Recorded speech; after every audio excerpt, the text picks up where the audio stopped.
Hi guys, I'm Anna. Last week I was invited to LA to Blizzard headquarters to test the Spiritborn, to test the new class in Diablo 4 in the new expansion Vessel of Hatred. And after the playtest, I got a chance to talk with the developers, with the Eleni Rivera, narrative designer, and with Jordan Mikkelson, and I'm 100% massacring his name, and I'm sorry for that. He's the game designer. And that was a bit of weird talk because I find out it was an interview and I find out about it a minute before I had a chance to talk with them. And that's why I just dropped on them all the questions that I had at this point in my head. And I was kind of really worried and I thought that I would never publish this, but well, let's burn it and let's publish it. And the first question was about the Druid. Well, because that was the first idea that I had when I was playing the Spiritborn, that Spiritborn actually, in terms of the fantasy, in terms of the choosing the spirit, and the spirit will be giving you some buffs, kind of actually reminding the Druid. So then I asked about how the idea appeared that we're going to introduce the character, we're going to introduce the Spiritborn when we already have the Druid. And I got a really, really beautiful answer that the Spiritborn, pretty much they're in the spirit realm. They're going into the spirit realm. They're channeling those gods. They're channeling those spirits. They're using the power of those spirits becoming the manifestation of their own emotions, of their own aggression, like Jaguar, for example. Aggressive play style, it's aggression, it's manifestation of it. While the Druid is connecting with nature, connecting with the animals. He's part of this natural world. He's part of the world around him. So the fantasy-wise, guys, they're really, really different. And the gameplay-wise, they're also super different. The second question was about the balance between the different spirits within the Spiritborn. Because during the playthrough, guys, I played all the different spirits, all the different styles. And what I felt, that Centipede is OP, super fast, super beautiful. Eagle, ultra beautiful, even faster, amazing. Jaguar, you can spam the ultimates, it's really, really nice and beautiful. And then the last one, I played Gorilla. And guys, in comparison, Gorilla felt really clunky and really slow. And yeah, that was my question, guys. What is the idea here? And I checked that Gorilla, if you will go purely Gorilla doesn't have any movement skills. And yeah, that was the issue, that you were super, super slow. And the answer he was given that we played only level 30 character. Later with Gorilla you can compensate. Even if you will go purely Gorilla, there is a bunch of aspects that would work here to make Gorilla faster, or you can mix it with the other spirits and you can basically take the movement skills from the Eagle, from the Jaguar. So basically you can take the different movement skills from the other spirits, even though the main specialization, the main spirits will be Gorilla. And all of this should, in the future, when you're progressing in the game, when you're going into end game, make Gorilla play style also faster, and also you will be able to compete with the other spirits. But we will see how it will all work out actually when the game will release. And the next one was about the team play. I was asking about any plans, any ideas, what's the place of the Spiritborn in the team, any ideas about standing roles, specific roles in the game where you can have support, tank, all of those kind of things in the game, maybe in the future. And yeah, the answer was no.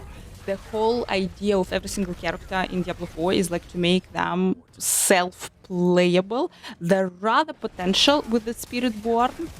There are a couple of skills like Vortex, where you can group the things together, where you can do a bunch of things in a team and kind of help the team, but it's not very dedicated roles. Nothing about that, but a couple of skills there are that you could use to support and to help your team, definitely. Okay, next one.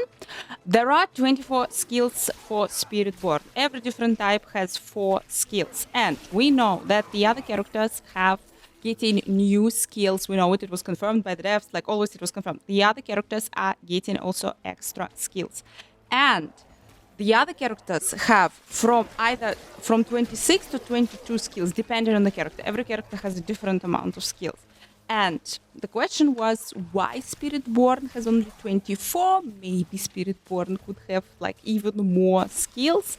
And the answer was that they didn't want to overwhelm. They're already bringing, like, basically, Spiritborn has 24 new skills, and bringing more could overload the people. So it was the idea why there's 24 skills.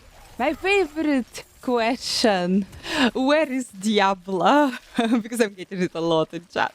Basically, but I asked, are we going to see something Diablo-ish, maybe some like appearance or something in the expansion? Because we know like the main evil will be Mephisto, the main prime evil, but maybe we're going to see something Diablo-ish there. And guys, the answer was not like 100% no, but I got the answer like, we want to focus on Mephisto and his story and the story of this region.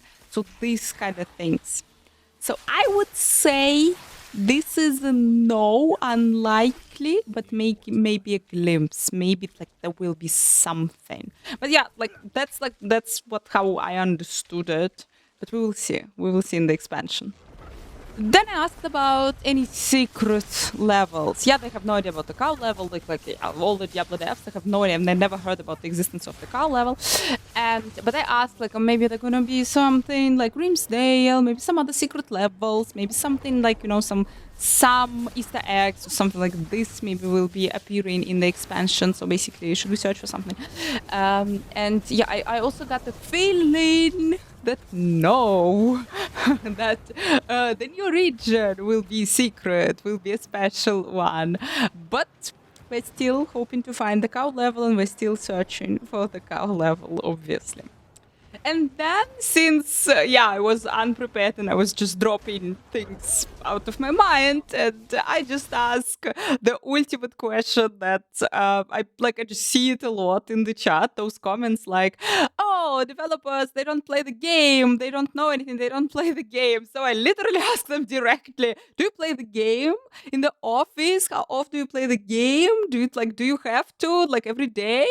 And yeah, that they said, yes, we do play the game every day because we're testing it every day, and even when we don't want to play it, we do play it.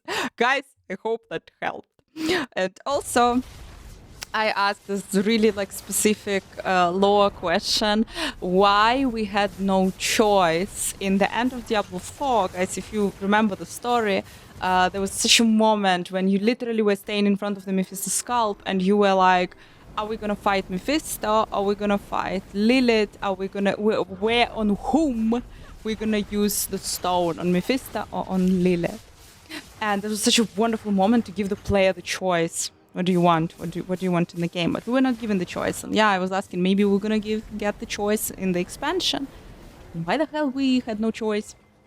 And I got the answer that developers wanna tell us a story, and they're inviting us into this story. They made it good. They made it really good, and they wanna show their story, basically.